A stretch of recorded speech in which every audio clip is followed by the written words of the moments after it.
bahalaşdı. Sümüksüz mal əti və quzu ətinin qiyməti artıb. Dəyərli Xəbər Xəzər TV istinadla xəbər verir ki, paytaxtın müxtəlif ərazilərində fəaliyyət göstərən ət satışı mağazalarında iri buynuzlu və xırda buynuzlu heyvan ətlərinin qiymətində artım müşahidə olunur.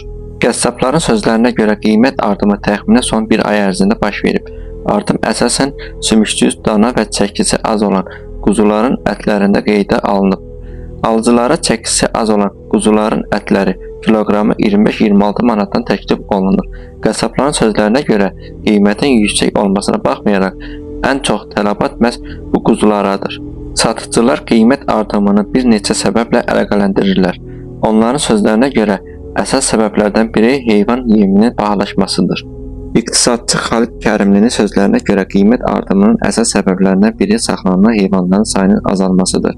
O da qeyd edildi ki, ucuz ət idxalının azalması, eləcə də Rusiya-Ukrayna müharibəsi ətin qiymətinin artmasına təsir göstərən amillərdəndir.